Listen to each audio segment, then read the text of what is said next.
नमस्कार। आज की क्लास में हम आगे स्टार्ट कर रहे हैं ऑडिट और मैनेजमेंट का बीकॉम पार्ट थर्ड में। देखिए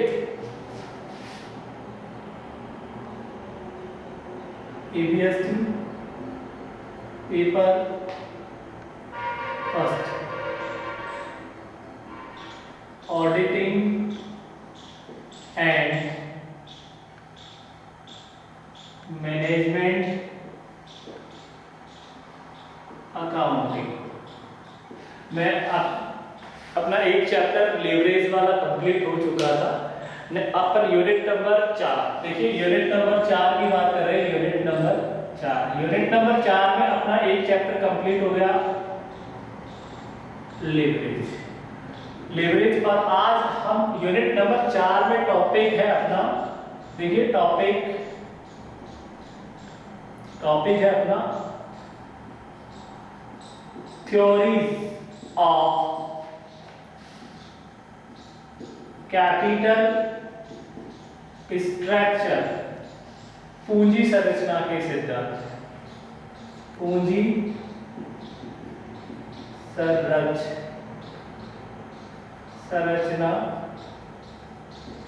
के सिद्धांत। किसके सिद्धांत? पूंजी संरचना के सिद्धांत। देखिए आज का टॉपिक है हमारा यूनिट नंबर 4 की बात कर रहा हूं मैं। लीवरेज अपना कंप्लीट हो गया था, ठीक है। और उसके बाद हम चैप्टर नंबर नेक्स्ट की बात कर रहे हैं यूनिट नंबर 4 में। टॉपिक है अपना थ्योरी ऑफ कैपिटल स्ट्रक्चर, पूंजी संरचना के सिद्धांत। ये भी आपका क्या है, प्रैक्टिकल चैप्टर ही है। देखिए पूंजी संरचना के सिद्धांत को 4 भागों में बांटा गया है। पूंजी संरचना के सिद्धांत को कितने भागों में बांटा गया? 4 भागों में। देखिए पूंजी संरचना का मतलब होता है कैपिटल स्ट्रक्चर, जिसमें समता अंश पूंजी, अधिमान अंश पूंजी, ऋण पत्र और प्रतिधारित अर्जनों को शामिल किया जाता है। वो कहलाती है कंपनी की पूंजी संरचना। वो क्या कहलाती है? कंपनी की पूंजी संरचना कहलाती है। देखिए थ्योरीज ऑफ कैपिटल स्ट्रक्चर, पूंजी संरचना के सिद्धांत। मैंने यहाँ पर पूंजी संरचना बताया। देखिए पूंजी संरचना में हम समता अंश पूंजी, इक्विटी शेयर कैपिटल, अधिमान अंश पूंजी, प्रेफरेंस शेयर कैपिटल, प्रतिधारित अर्जन, रिटेन अर्निंग और ऋण पत्र डिबेंचर को शामिल करते हैं। ठीक है, यहां तक क्लियर है। अब आगे की बात करते हैं हम theory of capital structure chapter में। देखिए पूंजी संरचना के सिद्धांत। पूंजी संरचना के सिद्धांत को 4 भागों में बांटा गया है। कितने भागों में बांटा गया है पूंजी संरचना के सिद्धांत को? 4 भागों में। देखिए पहला है शुद्ध आय सिद्धांत। पहला कौन सा है? शुद्ध आय सिद्धांत। दूसरा आपका है शुद्ध परिचालन आय सिद्धांत, और तीसरा आपका है परंपरागत सिद्धांत, और चौथा आपका है मोदी गिलियानी मिलर सिद्धांत। तो कितने भागों में बांटा गया है पूंजी संरचना के सिद्धांत को? 4 भागों में। वापस बोल रहा हूं मैं कि पूंजी संरचना के सिद्धांत को कितने भागों में बांटा गया है? 4 भागों में बांटा गया है। देखिए पूंजी संरचना के सिद्धांत, थ्योरीज ऑफ कैपिटल स्ट्रक्चर। देखिए इसको कितने भागों में बांटा गया है? 4 भागों में बांटा गया है। थ्योरीज ऑफ कैपिटल स्ट्रक्चर को कितने भागों में बांटा गया है? 4। देखिए 1, नंबर 2, नंबर 3 और number 4। Theory of capital structure को 4 भागों में बांटा गया है। देखिए नंबर 1 आपका है शुद्ध आय सिद्धांत। कौन सा सिद्धांत है? शुद्ध आय सिद्धांत। कौन सा सिद्धांत है? शुद्ध आय सिद्धांत। देखिए शुद्ध आय सिद्धांत नेट इनकम थ्योरी। नंबर 2 है शुद्ध परिचालन आय सिद्धांत। दूसरा शुद्ध net operating income theory. Clear. और तीसरा आपका है, देखिए यहां पे बात कर रहा हूं मैं थर्ड नंबर की। तीसरा आपका है परंपरागत सिद्धांत। परंपरागत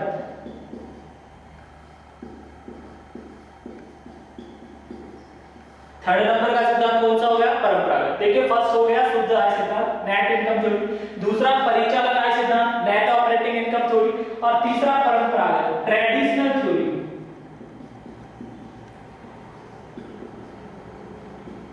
ट्रेडिशनल थ्योरी। तीसरा हो गया ट्रेडिशनल थ्योरी, परंपरागत। और आपका चौथा है मोदी गिलियानी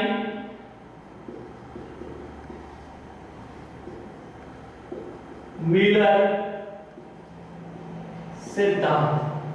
देखिए मोदी गिलियानी मिलर सिद्धांत, मोदी गिलियानी मिलर सिद्धांत, मोदी गिलियानी मिलर सिद्धांत, इसी नाम से Modigliani Miller theory. Modigliani Miller theory, Modigliani Modi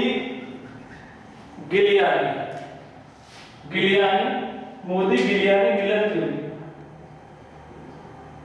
गिलियानी, देखिए मोदी गिलियानी मिलर थ्योरी। देखिए पूंजी संरचना के सिद्धांतों को कितने भागों में बांटा गया है? 4 भागों में बांटा गया है। पहला था आपका शुद्ध आय सिद्धांत, नेट इनकम थ्योरी। दूसरा है शुद्ध परिचालन आय सिद्धांत, नेट ऑपरेटिंग इनकम थ्योरी। और आपका नेक्स्ट है मोदी गिलियानी मिलर सिद्धांत, मोदी गिलियानी मिलर सिद्धांत, GALAINI, जी गिलियानी, GLAINI गिलियानी। तो देखिए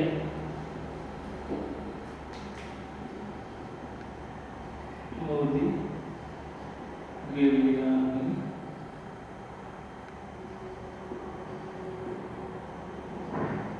Miller theory, Modigliani Miller theory, Modigliani Miller theory, गिलियानी मिलर थ्योरी। देखिए 4 सिद्धांत हो गए आपके पूंजी संरचना के सिद्धांत। शुद्ध आय सिद्धांत, नेट इनकम थ्योरी, शुद्ध परिचालन आय सिद्धांत, नेट ऑपरेटिंग इनकम थ्योरी और मोदी गिलियानी मिलर सिद्धांत, Modigliani Miller theory, Modigliani Miller theory. 4 भागों में बांटा गया है किसको? पूंजी संरचना के सिद्धांत को। अब देखिए आगे फर्स्ट बात करते हैं शुद्ध आय सिद्धांत की।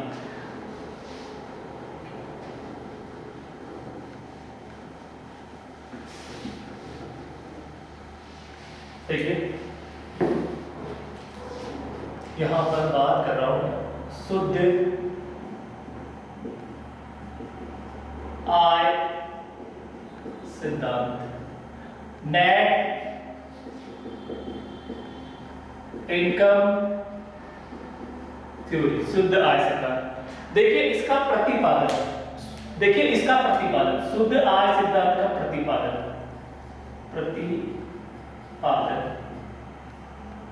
डेविड डूरांड के द्वारा। देखिए इसका प्रतिपादन किसने किया था? डेविड डूरांड ने किया था। डेविड डूरांड इसका प्रतिपादन था। देखिए इसमें सिद्धांत क्या कहता है? शुद्ध आय सिद्धांत ये कहता है कि पूंजी संरचना के ऋण पूंजी में, देखिए ऋण पूंजी अनुपात में वृद्धि करने पर, पूंजी संरचना के ऋण पूंजी अनुपात में वृद्धि करने पर फर्म के कुल मूल्य में और पूंजी की समग्र लागत में क्या होती है? कमी हो सकती है। देखिए में वृद्धि और पूंजी की समग्र लागत में क्या होगी? कमी। देखिए यहां समझते हैं। देखिए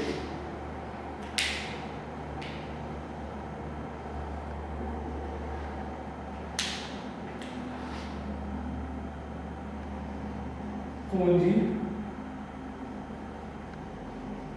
ऋण पूंजी अनुपात में वर्दी। देखिए ऋण पूंजी अनुपात में क्या करेंगे हम, वृद्धि करेंगे। किसमें, ऋण पूंजी अनुपात में। फर्म के कुल मूल्य में तो क्या होगी, फर्म के कुल मूल्य में वृद्धि।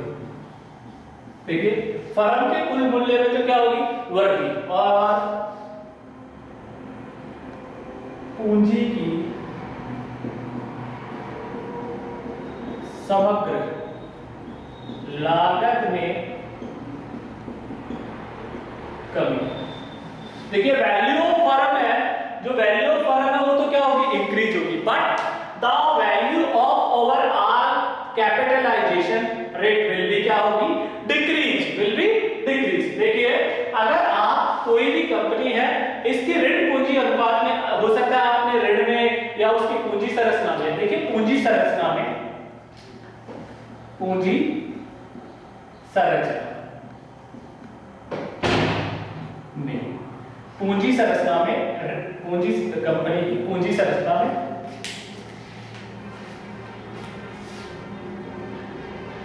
पूंजी संरचना में ऋण पूंजी अनुपात में वृद्धि। जैसे आप ऋण पूंजी अनुपात में क्या करेंगे, वृद्धि, तो वृद्धि करने से क्या परिवर्तन होगा, वृद्धि करके हम फर्म के कुल मूल्य में तो वृद्धि कर सकते हैं, value of firm will be increase and the overall capitalisation rate will be decrease, overall capitalisation rate will be decrease. पूंजी की समग्र लागत में क्या होगी, कमी। यही हमें क्या बताता है, शुद्ध आय सिद्धांत बताता है। अब बात करते हैं इसकी गणना। देखिए गणना, देखिए गणना की बात करते हैं तो गणना इसकी किस प्रकार की जाती है। सबसे पहले इसमें देखिए गणना मैं ऊपर से ये समझ रहे हैं, शुद्ध आय सिद्धांत, नेट इनकम थ्योरी, प्रतिपादन किसने किया था, डेविड डूरांट के द्वारा किया गया। और इस क्या होता है इसमें, पूंजी संरचना में ऋण पूंजी अनुपात में क्या की जाती है, वृद्धि। और वृद्धि करने से फर्म के कुल मूल्य में तो क्या होगा, वो तो बढ़ेगा, लेकिन समग्र पूंजी की लागत क्या होगी, डिक्रीज होगी, कमी होगी। The value of firm will be increase, but overall capitalization rate of firm will be decrease. Clear होगी बात। अब देखिए आगे नेक्स्ट, देखिए शुद्ध आय सिद्धांत की गणना किस प्रकार की जाती है। गणना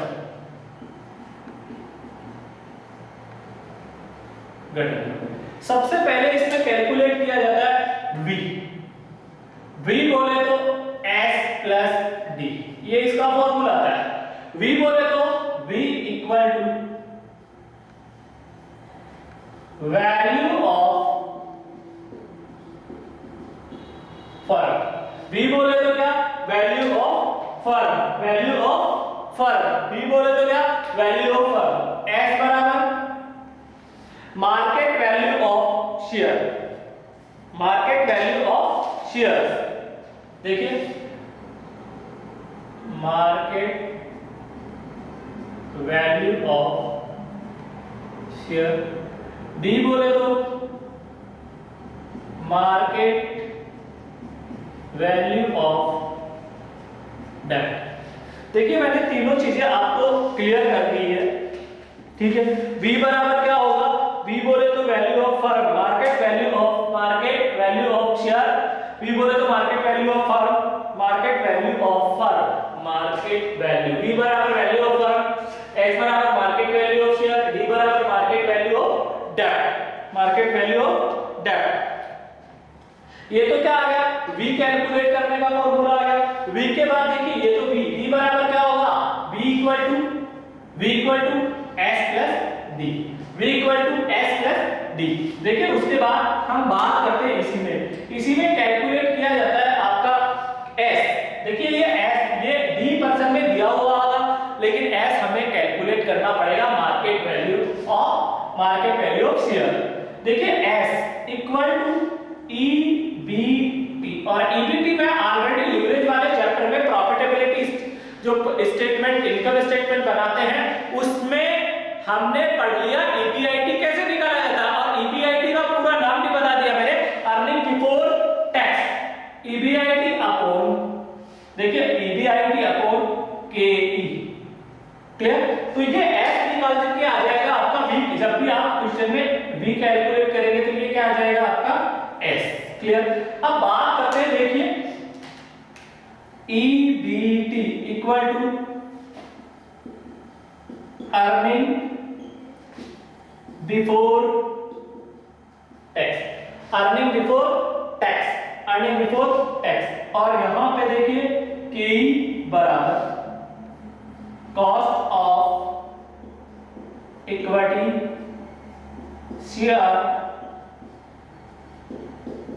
capital, cost of equity share capital, ये आपका केई आ जाएगा।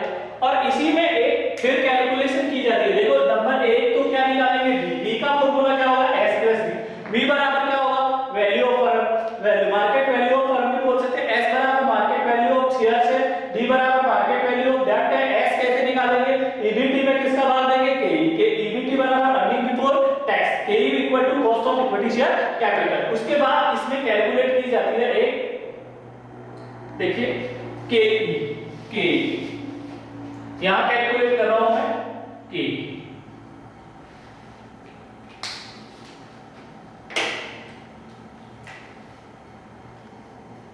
केई बोले तो EBIT earning before interest and tax, EBIT upon देखिए KO, KO equal to EBIT upon जो आपने वैल्यू ऑफ फर्म कैलकुलेट किया है उसका अगर ईबीआईटी में भाग दे देते हैं वैल्यू ऑफ फर्म का, वैल्यू ऑफ फर्म का, तो आपका केओ आ जाएगा। तो देखिए KO equal to overall capitalisation rate, overall capitalisation rate, EBIT equal to earning before interest and tax. V का मैंने ऑलरेडी बता दिया, V equal to value of firm, value of firm. तो ये अपना किसका फॉर्मूला होगा केओ का फॉर्मूला, किसका केओ, केओ इक्वल टू देखिए KO, KO equal to EBIT, EBIT earning before interest and tax, V equal to value of firm KO, KO का मतलब होगा समग्र पूंजी की लागत, overall capitalisation rate, overall capitalisation rate पूंजी की समग्र लागत। तो ये शुद्ध आय सिद्धांत में ये तीन चीजें कैलकुलेट की जाती है शुद्ध आय सिद्धांत में। देखिए वी कैलकुलेट किया जाता है value of firm, S calculate किया जाता है मार्केट वैल्यू ऑफ शेयर, और एक कैलकुलेट किया जाता है केओ, और आपका फॉर्मूला होगा ईबीआईटी अपॉन वी। देखिए अपन क्वेश्चन की तरफ चलते हैं, क्वेश्चन ये आपका क्लियर है। शुद्ध आय सिद्धांत, शुद्ध आय सिद्धांत पहला ही सिद्धांत था, इसका प्रतिपादन डेविड डुरांट ने किया था, और इस सिद्धांत में ये होता है कि अगर हम कंपनी की पूंजी संरचना में, पूंजी संरचना में, कंपनी की पूंजी संरचना में ऋण पूंजी अनुपात में वृद्धि करते हैं, या तो आप कोई भी डिबेंचर वगैरह में वृद्धि करेंगे तो आपकी value of firm will be increase, firm की वैल्यू तो क्या होगी इंक्रीज होगी, but overall capitalisation rate will be decrease, वो क्या होगी उसमें कमी होगी। और ये गणना का मैंने बता दिया, v बराबर s प्लस b, s बराबर EBT upon KE, KO equal to EBIT upon v। Clear है, आगे चलते हैं। देखिए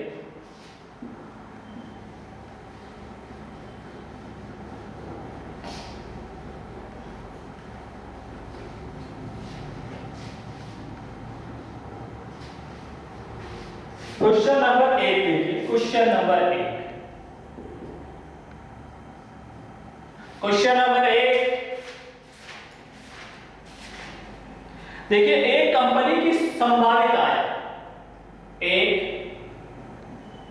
कंपनी की संभावित आय बोले तो नेट इनकम, 80,000 है। कितनी है? 80,000 है। और उसके पास डिबेंचर है, डिबेंचर 10%।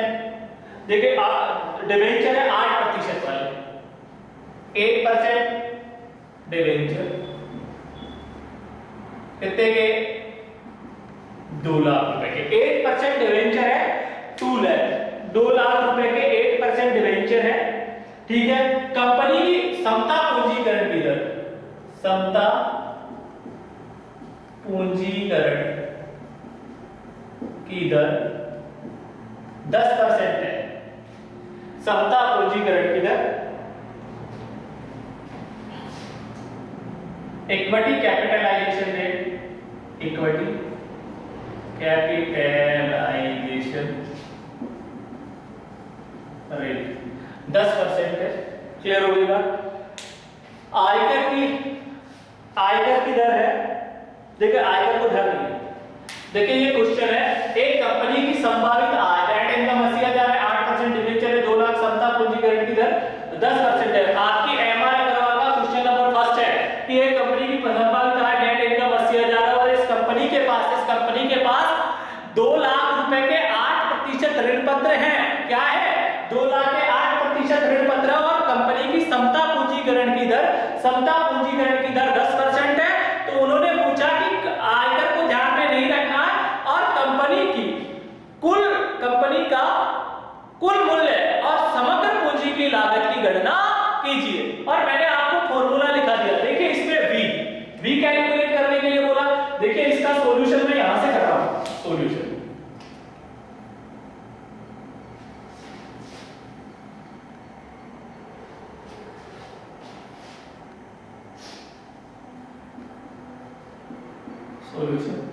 देखिए पर्सन में नेट इनकम दे रखी है ईबीआई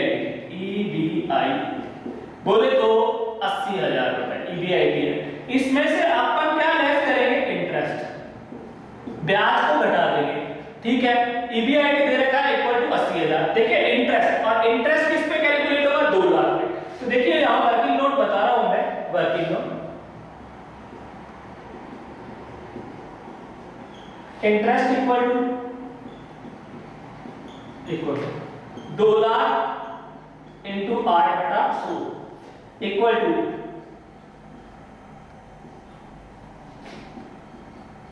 16,000। तो ब्याज की वैल्यू कितनी आ गई? 16। अगर मैं 16,000 इसमें से घटा दूंगा तो मेरा ईबीटी इक्वल टू कितना आ जाएगा? 64,000 कितना आ जाएगा? 64,000 मेरा ईबीटी आ जाएगा। क्लियर? अब अपना फॉर्मूला था v equal to s plus d। ठीक है, v equal to s plus d। देखिए यहां पर d कितना है अपना? 2 लाख। डिबेंचर अपना 2 लाख रुपए दे रखा है, d का मतलब d equal to debenture market value of debt मैंने बता दिया। अब s निकालना है तो s इक्वल टू फॉर्मूला क्या बताया था मैंने? EBT upon k। और देखो ईबीटी अपना कितना है? 64,000। कितना है रे? 64,000। के ही अपना कितना दे रखा है? 0.10। ये प्रतिशत आ रहा है 10%। समता पूंजीकरण की दर 10% है, इसको हटाएंगे तो 0.10, तो इक्वल टू ये कितना आया? 6,40,000 रुपए आपका क्या आ गया? s।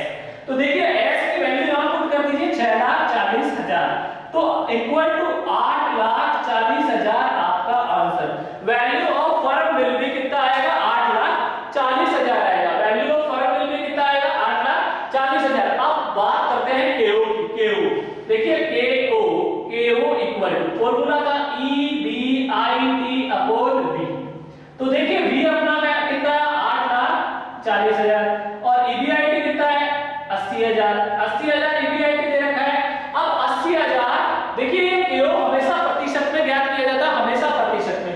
तो देखिए 80,000 equal to 8,40,000 into 100 equal to 9.52%, 9.52। आपका क्या आ जाएगा?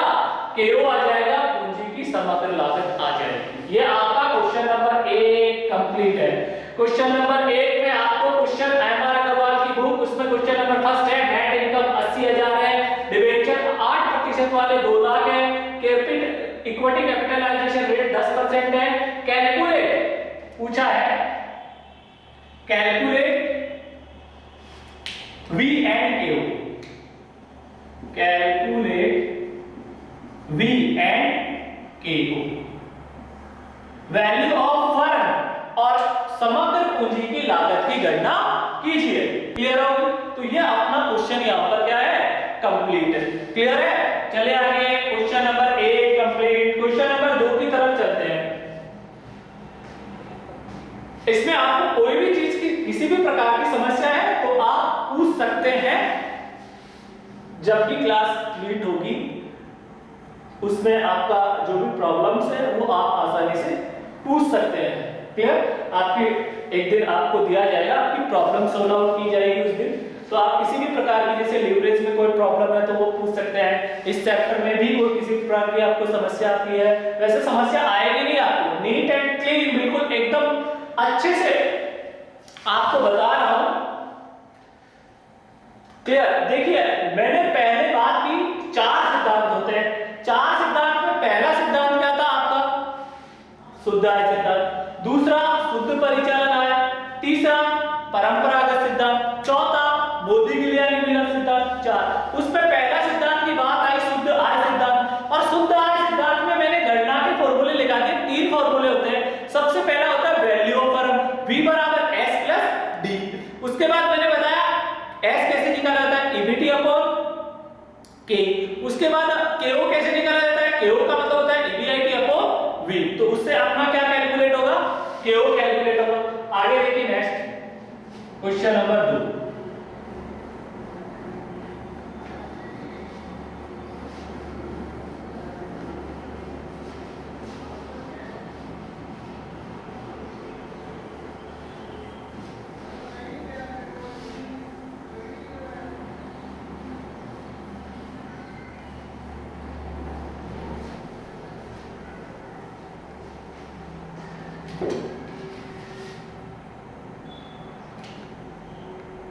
क्वेश्चन नंबर 2, क्वेश्चन नंबर 2 की बात करते हैं कि देखिए क्वेश्चन नंबर 2 में कहा कि एक कंपनी की ब्याज की दर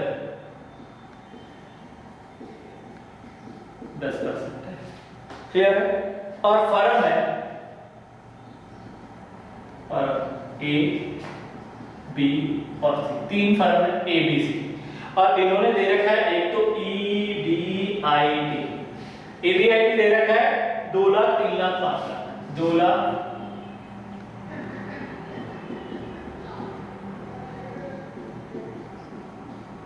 5 लाख, 2 लाख 3 लाख और 5 लाख EBIT है।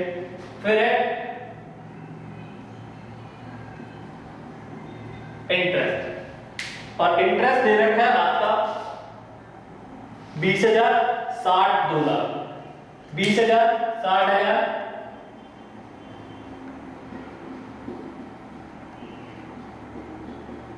2 लाख आपका इंटरेस्ट आ गया।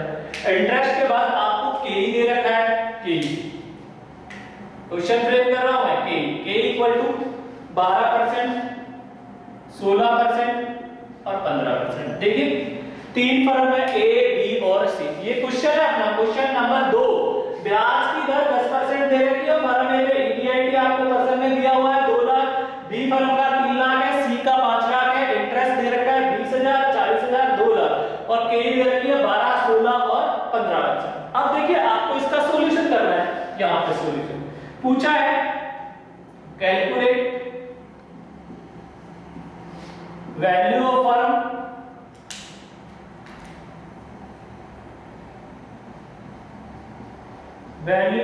फर्म एंड एओ, ये पूछा गया है आपसे वैल्यू ऑफ फर्म।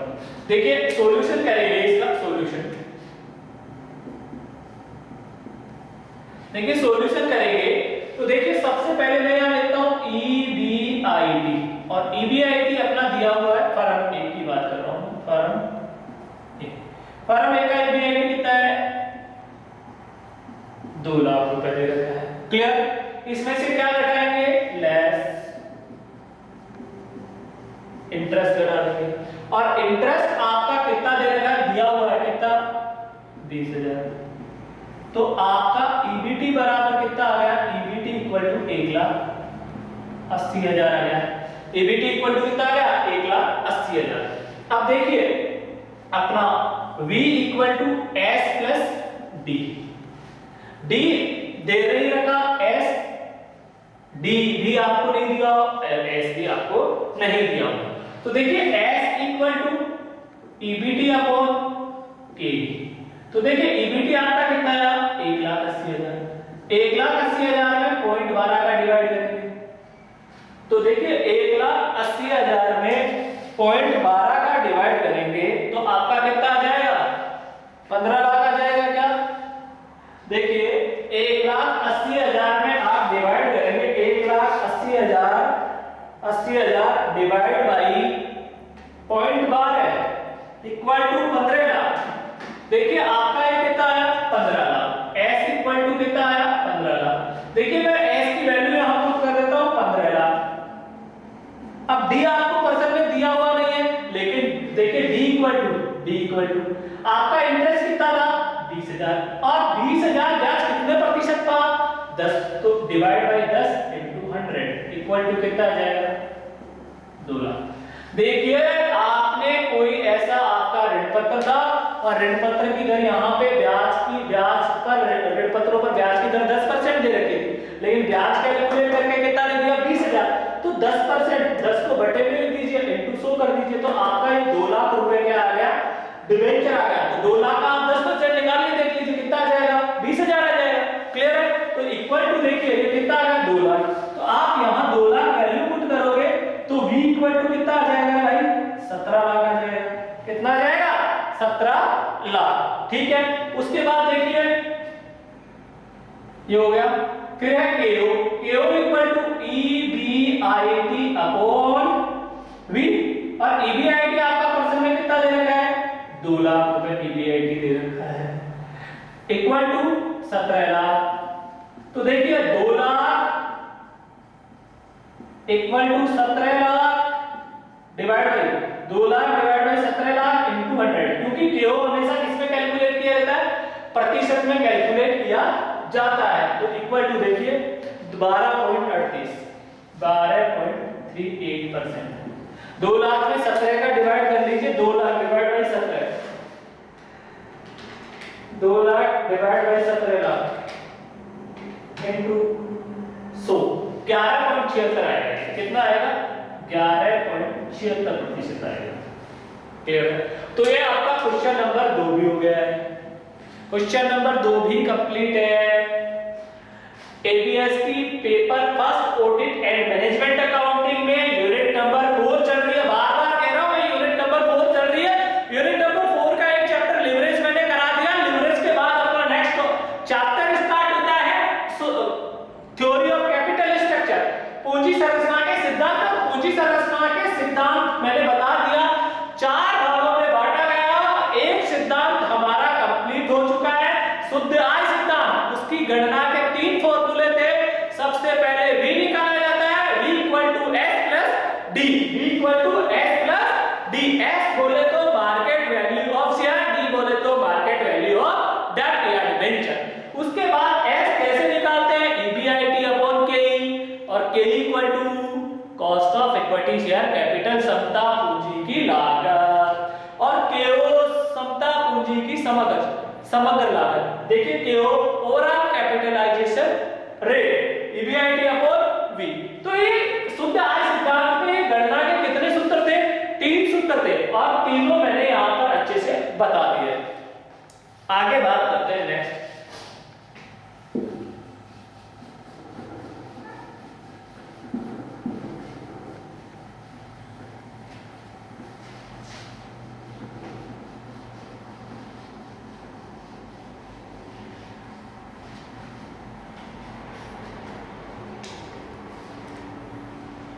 देखिए नेक्स्ट सिद्धांत आता है ना, सेकंड सिद्धांत। नेक्स्ट सिद्धांत शुद्ध परिचालन, शुद्ध परिचालन आय सिद्धांत, शुद्ध परिचालन आय सिद्धांत। देखिए शुद्ध परिचालन आय सिद्धांत, शुद्ध परिचालन आय सिद्धांत प्रतिपादन भी किसने किया था?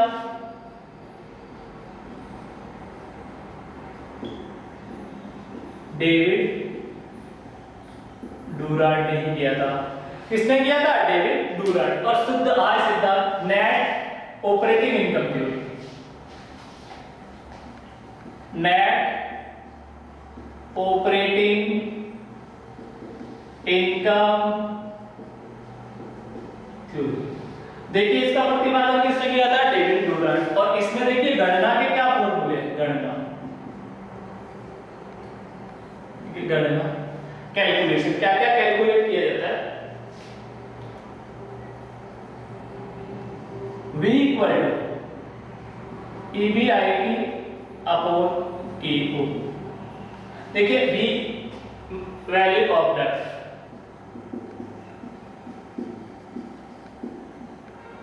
Value of firm, EBIT equal to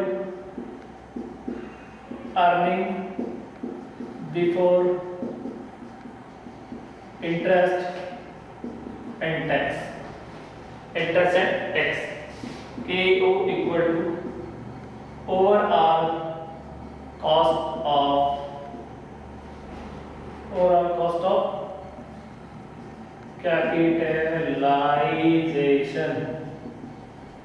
एक तो बी आ रहा है, एक आता है आपका K equal to EBT upon X, और S इक्वल टू आता है V माइनस डी।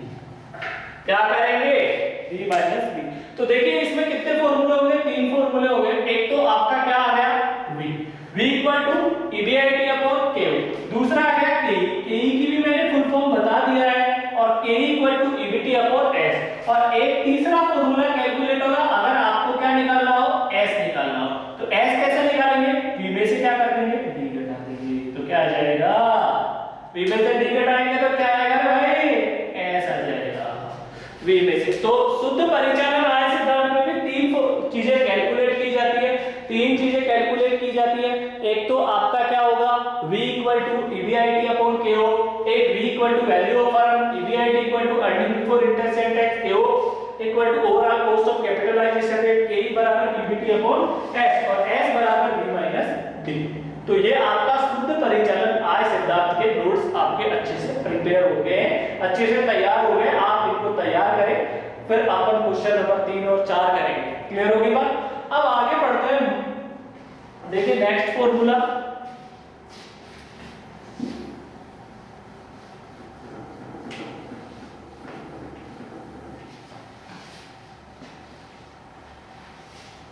देखिए मोदी गिलियानी मिलर सिद्धांत में जो थर्ड था मोदी गिलियानी मिलर सिद्धांत। तो मोदी गिलियानी मिलर सिद्धांत क्या है? मध्यम मार्गी है। जो मोदी गिलियानी मिलर सिद्धांत है वो मध्यम मार्गी है। ठीक है, मध्यम मार्गी किसका है? ऑपरेटिंग, देखिए नेट इनकम थ्योरी का और नेट ऑपरेटिंग इनकम थ्योरी का मध्यम मार्गी है। शुद्ध आय सिद्धांत और शुद्ध परिचालन आय सिद्धांत का मध्यम मार्गी क्या है? मोदी परंपरागत सिद्धांत, परंपरागत सिद्धांत है। देखिए थर्ड सिद्धांत था आपका परंपरागत सिद्धांत। परंपरागत सिद्धांत मध्यम मार्गी है।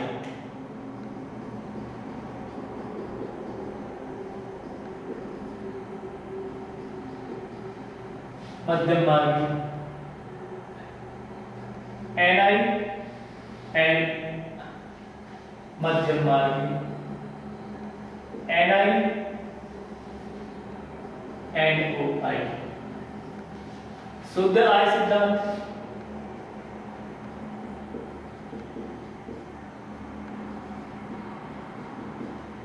और ये शुद्ध परिचालन आय सिद्धांत। देखिए ये मध्यम मार्गी है किसका? शुद्ध आय सिद्धांत का और शुद्ध परिचालन आय सिद्धांत का। कौन सा सिद्धांत? परंपरागत सिद्धांत। तो इसमें अगर पर्सन में देखिए आपको पर्सन में KE दे रखी है तो आप कौन सा सिद्धांत अप्लाई कर देंगे इसमें? शुद्ध आय सिद्धांत। यदि पर्सन में KO दे रखा है तो कौन सा सिद्धांत अप्लाई कर देंगे, शुद्ध परिचालन आय सिद्धांत अप्लाई करेंगे। और चौथा सिद्धांत की बात करें तो चौथे नंबर सिद्धांत था मोदी गिलियानी मिलर सिद्धांत। मोदी गिलियानी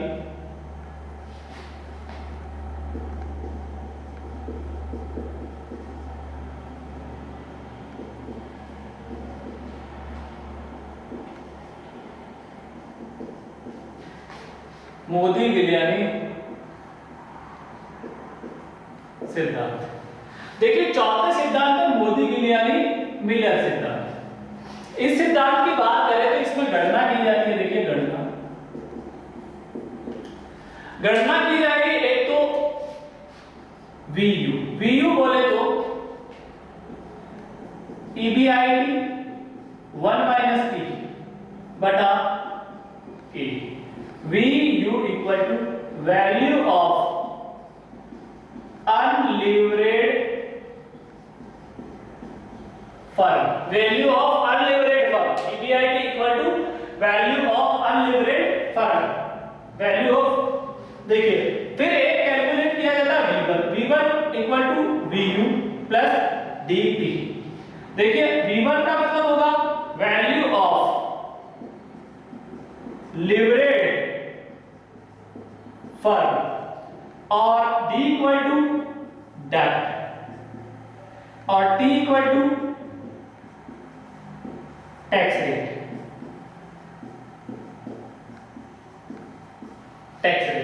तो ये आपका मोदी मिलर सिद्धांत हो गया।